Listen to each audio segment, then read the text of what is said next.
स्वागत है दोस्तों एक्सीलेंट क्लासेस में। जैसा हम लोगों ने कमिटमेंट किया था उसी को फॉलो करते हुए हमने सभी विनर्स को विनिंग प्राइज भेज दिए थे। आज हम फिर से विनर की घोषणा करने वाले हैं। तो आज हम 10 विनर की घोषणा कर रहे हैं। पहले 4 विनर की घोषणा की थी तो यहाँ पर डबल से भी ज़्यादा कर दिया। लेकिन एक बड़ी खबर पर डिस्कस कर लेते हैं।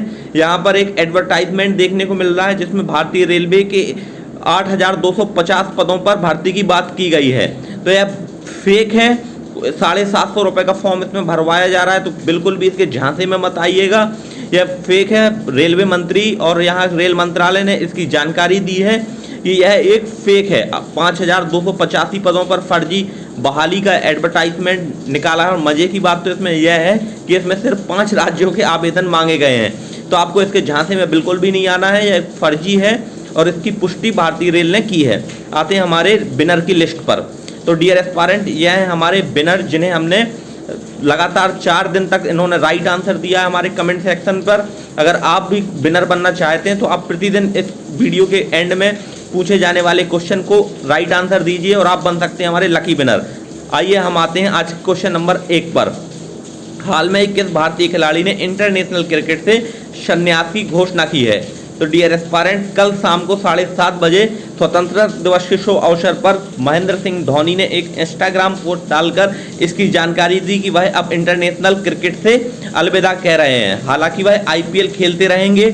महेंद्र सिंह धोनी के बाद सुरेश रैना ने भी यहां पर इसकी जानकारी दी कि वह भी इंटरनेशनल ODI संन्यास ले रहे हैं। महेंद्र सिंह धोनी का तो जो अंदाजे बयां है उससे मन खुश हो गया। उन्होंने बहुत ही अच्छे अंदाज में इंटरनेशनल क्रिकेट को अलविदा कहा है। उन्होंने एक बहुत ही प्यारा सा वीडियो शेयर किया है अपने इंस्टाग्राम हैंडल पर, जिन्होंने 2011 के वर्ल्ड कप में भारत को विश्व कप दिलाया। कपिल देव के बाद यह 2011 में महेंद्र सिंह धोनी ने भारत को एक बहुत बड़ी सफलता दिलाई थी। Mahendra Singh Dhoni T20 world cup भी भारत लाए थे। तो आप भी देखिए इनके जीवन से जुड़ी हुई कुछ महत्वपूर्ण यादें धोनी ने इसको शेयर किया है। आइए आते हैं क्वेश्चन नंबर 2 पर। हाल में ही कोविड टेस्ट कराने में कौन सा राज्य नंबर 1 पर रहा है? तो डियर एस्पायरेंट, नंबर 1 पर कोविड टेस्ट कराने के मामले में हमारा रहा है उत्तर प्रदेश। उत्तर प्रदेश के लिए वास्तव में बहुत बड़ी बात है। उत्तर प्रदेश जो कि एक दुनिया के चौथे सबसे बड़े देश के बराबर जनसंख्या रखता है, उसके लिए ये बहुत मायने रखती है। मुख्यमंत्री श्री योगी आदित्यनाथ ने ट्विटर पर इसकी जानकारी दी। कोविड टेस्ट कराने में पहला राज्य भारत का बना है उत्तर प्रदेश। उत्तर प्रदेश। इसके बाद एक और यहाँ से बड़ी खबर है, धोनी के अंतर्राष्ट्रीय क्रिकेट के संन्यास की घोषणा को यहाँ पर हमारे योगी आदित्यनाथ जी ने एक युग की समाप्ति कहा है। इस बात से मैं पूरी तरह सहमत हूँ। इसमें कोई दो राय नहीं है कि धोनी अंतर्राष्ट्रीय क्रिकेट से अलविदा कह रहे हैं। यह वास्तव में एक बहुत बड़े दौर की समाप्ति है। जिस समय एक बड़े बड़े बालों वाला एक क्रिकेटर भारतीय टीम में आया था तो उसने एक नया दौर शुरू कर दिया था।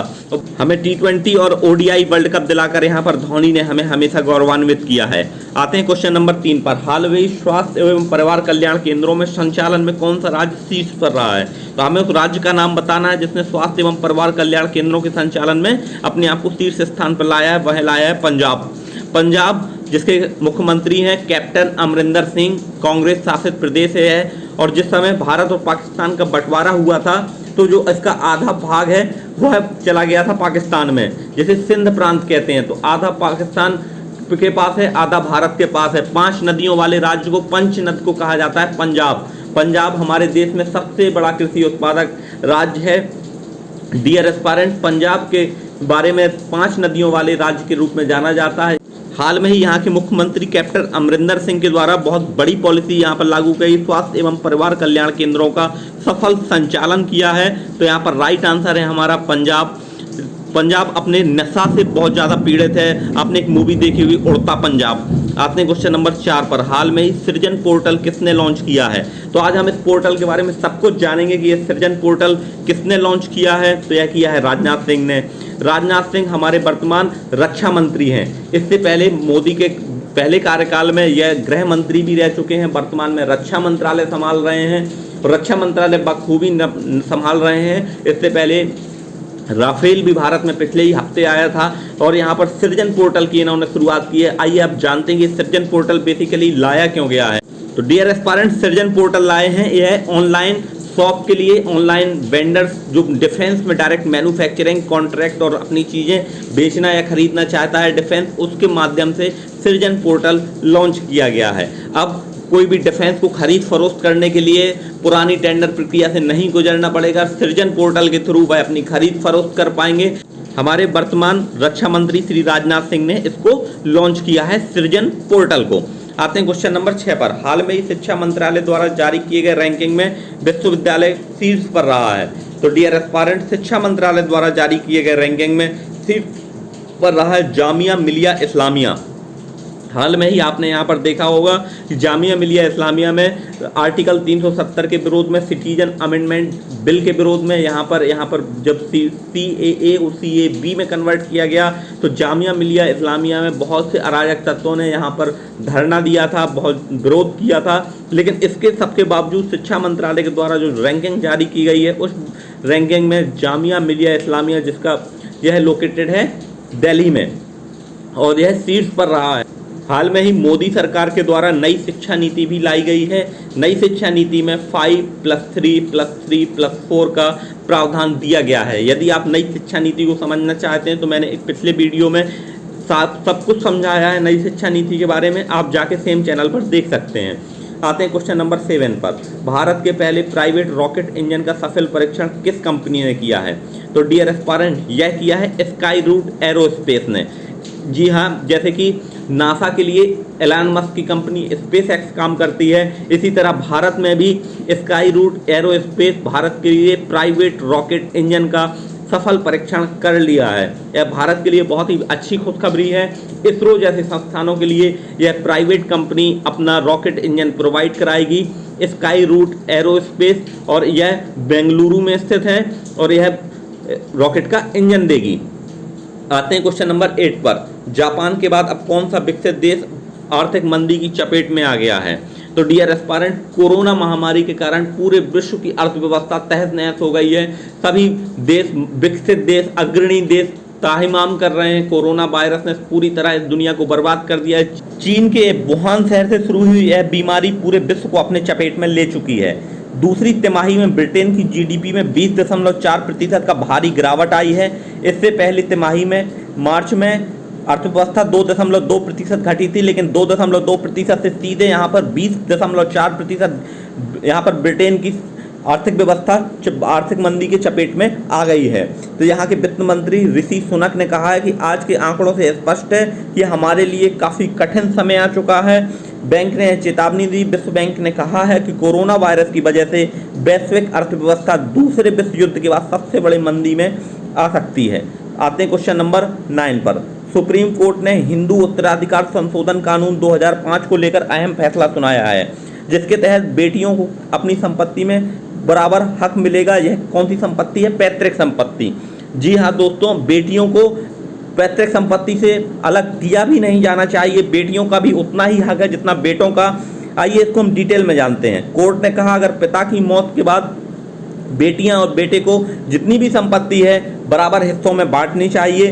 2005 में इसको संशोधित किया गया था। इससे सेक्शन 6 में बदलाव करते हुए बेटियों को भी पैतृक संपत्ति का भागीदार बनाया गया है। तो डियर एस्पायरेंट, मुख्य सवाल तो यह है कि यदि पिता की मौत 2000 पहले से हुई होती तो क्या बेटी को पैतृक अधिकार मिलेगा या नहीं?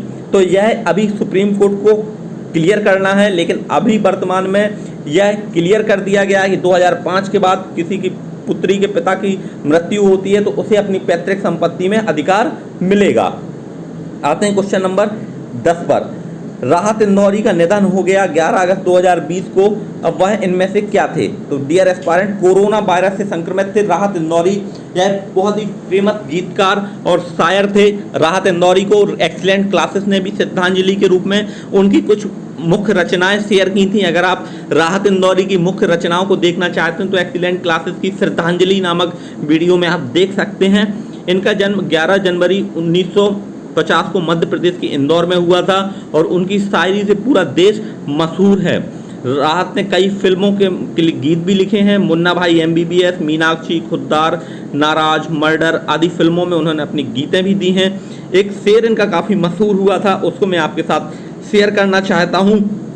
मैं मर जाऊँ तो मेरी एक पहचान लिख देना, लहू से मेरी पेशानी पर हिंदुस्तान लिख देना। पेशानी मतलब हमारा मस्तिष्क, हमारा सर। तो यह एक बहुत ही बड़े गीतकार थे और यहाँ पर राइट आंसर है शायर। आते हैं क्वेश्चन नंबर 11 पर। बेलारूस में लगातार छठी बार कौन राष्ट्रपति बना है? तो डियर एस्पायरेंट यह बने हैं अलेक्जेंड्र लुकाशेंको। तो dear aspirant option number C is right here. वह 26 साल से सत्ता में है। बेलारूस के चुनाव में अधिकारियों ने कहा कि अलेक्जेंड्र लुकाशेंको लगातार छठी बार राष्ट्रपति निर्वाचित हुए हैं। लोग कितना पसंद करते हैं वहां इनको। 80.23% वोट हासिल करके लगातार छठे कार्यकाल में इन्होंने जीत हासिल की है और यह बने हैं बेलारूस के नए राष्ट्रपति। और डियर एस्पायरेंट प्रतिद्वंदी पूर्व अंग्रेजी शिक्षक स्वेतलाना चेक 9.9% ही वोट पा पाए। बाकी 80.23% के साथ अलेक्जेंड्र लुकाशेंको बेलारूस के राष्ट्रपति चुने गए और लगातार छठवीं बार है। डियर एस्पायरेंट यहाँ पर चुनावी धांधली का भी आरोप लगा हुआ है उनके ऊपर। चुनावी परिणाम के आने के बाद हजारों लोग उनकी शुरुआती नतीजों का विरोध करते हुए बेलारूस के शहरों कस्बों पर सड़क पर उतर आए थे। अलेक्जेंड्र लुकाशेंको यहाँ के राष्ट्रपति बने हैं। आते हैं क्वेश्चन नंबर 12 पर। Steel authority of India limited SAIL ने अपना नया अध्यक्ष किसे चुना है? तो डियर एस्पायरेंट यह हमने हाल में ही डिस्कस किया था। Soma Mondal steel authority of India limited की अध्यक्ष के रूप में नियुक्त हुई हैं। आइए हम स्टील अथॉरिटी ऑफ इंडिया के बारे में जानते हैं। Steel authority of India limited वह कंपनी है जो भारत में इस्पात से जुड़े हुए प्रोडक्ट यहाँ पर मैन्युफैक्चरिंग करती है। पब्लिक सेक्टर एंटरप्राइज है और उसके वर्तमान अध्यक्ष हैं अनिल चौधरी। अब इनका पद ग्रहण करेंगे सोमा मंडल। सोमा मंडल ने सितंबर 2018 में सेल के निदेशक वाणिज्य के रूप में पदभार संभाला था। और जो सेल का हेडक्वार्टर यदि आपसे पूछा जाए तो steel authority of India limited का जो हेडक्वार्टर है डियर एस्पायरेंट वह नई दिल्ली में है। और सोमा मंडल सेल की पहली महिला अध्यक्ष बनी है, इसलिए सोमा मंडल का नाम अपने आप में इम्पोर्टेंट हो जाता है। Steel authority of India limited public enterprises की नई अध्यक्ष बनी है सोमा मंडल, ऑप्शन बी। आते हैं क्वेश्चन नंबर 13 पर। फोम मैगजीन ने साल 2020 के लिए हाई स्पीड पैड एक्ट्रेस की टॉप 10 लिस्ट जारी की है। तो यहाँ पर हमारे इस लिस्ट में सिक्योर करने वाले हैं खिलाड़ी अक्षय कुमार। इनको खिलाड़ी के नाम से जाना जाता है। जब इनकी मूवी आई थी मिस्टर एंड मिसेस खिलाड़ी तो अक्षय कुमार वहाँ से बहुत ज़्यादा फेम मिली थी। बॉलीवुड के अक्षय कुमार जिनको बहुत ही फेमस अवतार 2020 में 4.85 करोड़ डॉलर यानी लगभग 362.78 करोड़ रुपए की कमाई की थी इन्होंने। जबकि 2019 की फोर्ब्स लिस्ट में अच्छे चौथे पायदान पर थे। अब डियर एस्पायरेंट 2019 की इस लिस्ट के मुताबिक वह उनकी कमाई 6.5 करोड़ डॉलर रही है। लेकिन नंबर 1 पर यहाँ पर कौन है, इसका हमने पिछले क्विज में भी उनका नाम बताया था। उनका नाम है Dwayne Johnson, Dwayne the Rock Johnson. यहाँ पर पहले स्थान पर थे। वो वर्ल्ड में सबसे ज़्यादा कमाई करने वाले एक्टर के रूप में जाने जाते हैं, वर्ल्ड द रॉक जॉनसन। 2020 में उनकी कमाई 8.75 करोड़ डॉलर रही थी। आते क्वेश्चन नंबर 14 पर। ट्रैफिक सिग्नल में फीमेल आइकन का इस्तेमाल करने वाला भारत का पहला शहर कौन बना है? तो डियर एस्पायरेंट इसका राइट आंसर आपको कमेंट सेक्शन में देना है। ट्रैफिक सिग्नल पर फीमेल का आइकन भारत का कौन सा शहर यूज़ कर रहा है? और यह फीमेल एम्पावरमेंट के लिए बहुत बड़ी मूव है।